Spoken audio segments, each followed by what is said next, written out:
Hi, my name is Alemayehu. I'm from Ethiopia. Basically, yeah, I was the younger son, so like my older brother probably like we're 2 years or maybe 3 years apart. So we were born in a farm side.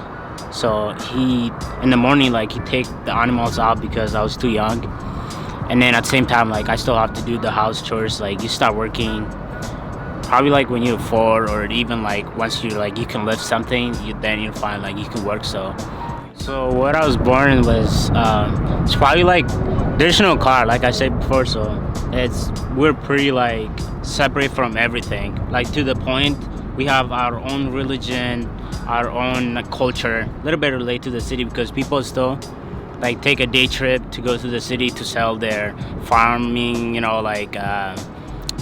food and sell their animals for holiday and stuff. So like in that way, like we still connect to the city.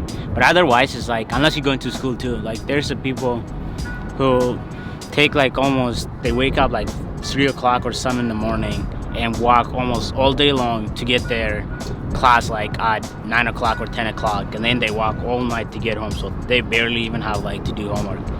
Other than that, like I was just like the farmer's kid, so like I was just at home like our own thing. I didn't even know there's the car or any like technologies in the city. So my brother right now, like he's in kind of like 7th grade level, but it's not like here. And we told him like once you graduate at 10th grade, which is in 4 years, we're gonna come back and visit him, and probably gonna go back to like where I was born, because I kind of want to see like what things I remember, because I remember like mountain, like weird stuff. Like I remember my house. I remember certain spot like when I was taking care of my animals, certain water like they used to tell us tail is gonna eat you or something like that to scare us away from like the water because it's dangerous. And like I remember certain stuff like that. Because of that, like I remember the lake. So like I'm looking forward to see that. Yeah. So when I moved to the orphanage, that's when I was like exposed to American culture, and that's like my world basically opened, because like that's when I learned like there's a language called French, Spanish, English, and all this stuff. Before that, like I only thought the city language and the country's language, that's the only thing. Like there's no world outside of that. Like my worldview was so small.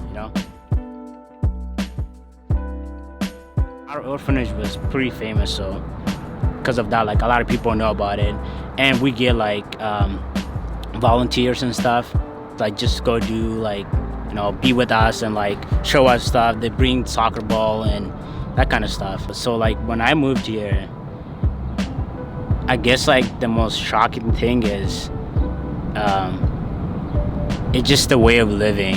I don't know, like I remember like if you need to go somewhere within like 5 miles, we just walk or run or whatever.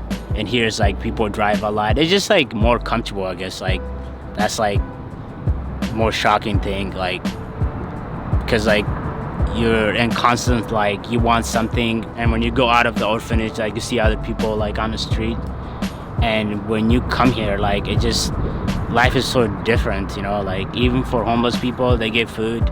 That's the only thing they're asking, food in there. Like when I went back to visit my brother, that's the thing like I saw different. Like people are not looking for money to like spend it on alcohol or like smoking. It's mostly like they just want to feed like their little kid. Like I remember like this lady walked to me, she only had one leg, and she has a kid carrying on her back and like another one next to her. And it's just like it kind of like show you like how lucky you are, I guess. So